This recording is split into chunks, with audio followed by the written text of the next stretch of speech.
Today's presentation is about video productivity habits, and this is something that I know a pretty good amount about because most of you guys know me from one of my two websites, the learncamtasia.com or the Screencast Video Services, but I also used to be a project manager at both AT&T and at IBM, and I have a graduate degree in project management from George Washington University. So AT&T put me through this project management program and made me into a project manager. And I loved it. I got to organize. I love that. I get to organize and plan the projects, which I super enjoy, and I get to nag people, which I love too. My job, besides telling everyone in what order we're going to do things and how to do things most efficiently, is to make sure that they also adhere to the plan. And I would come around or call them and say, well, you said you were going to get this done by the end of the week, and it's the end of the week. You know, did you get it done, and why, and why not, and what were your roadblocks, and what can I do to help you get past those roadblocks? What do you need to meet your deadline? And sometimes it would be, well, so-and-so hasn't gotten me this, and so I would have to go to that person and say, what's going on? Why haven't you gotten that? And then it may be because they didn't have the right tool, and I'd say, well, why didn't you tell me earlier? All right, so I'm going to just tell you about my high-level process of keeping myself on task, because I consider myself pretty productive. Of most of the people I know, I really get a lot of stuff done, considering, you know, I'm also homeschooling the kids, and I'm also helping my husband with his business. And for a while I was taking care of my mom, who was in hospice here at our home, and I was still getting tons of stuff done. And it's all, I think I attribute it all to my process and my habits. So I'm going to share those with you, and they can work for video, but they can also work for whatever else it is you guys are trying to get done. And it starts out with a mind map of the things I want to get done that month, or even for the next few months, and then it goes down to the next level, which is my project plan for completing individual projects, and then it goes to my calendar. And I'm a huge proponent of having an online calendar that you can see, where you can focus on just the day, and everything has a specific slot in it and a deadline for getting things done per hour of your day. So I'm going to show you how that works.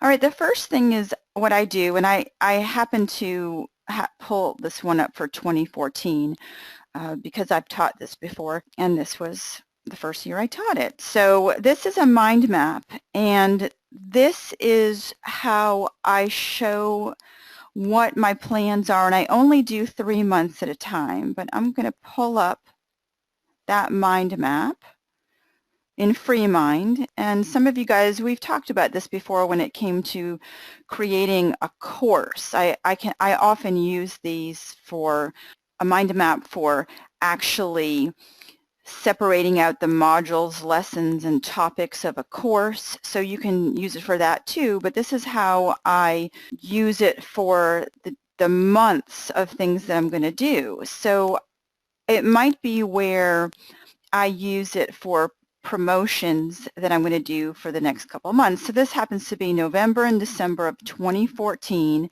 and these were the things that I was working on those months. And I'll just, I don't know if I have anything below these, but you can, if you click on them, yeah, if there's a plus sign next to them, you have certain levels which can kind of fan out from it. And these were the things that I'd already completed, so I moved them to the left of the mind map. So my plan is not really to teach you how to use FreeMind, because it's really easy to use. You literally can teach yourself FreeMind in about 15 minutes. and you just kind of drag things around and put things on the left and add things below other things, and it just shows you different levels of projects. Okay, so if you click on one of these, you'll see, the different clients I was working with, and then if I clicked on one of those, I could see the actual projects, but these were all the things that I did.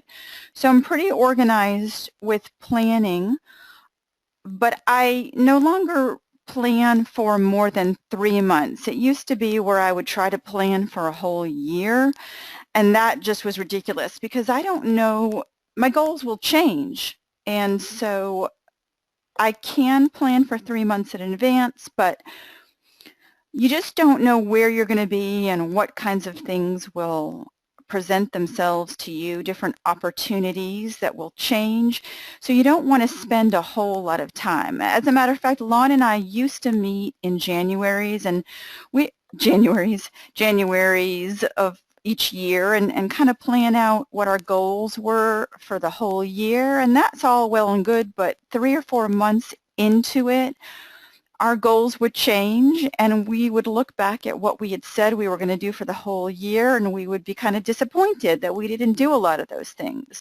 Have goals in mind, but don't make them money goals. Don't say I'm going to earn $100,000 this year, because there's really no way to predict what you're going to earn. You can only predict what tasks you'll work on, and hopefully those will be the tasks that will increase your income.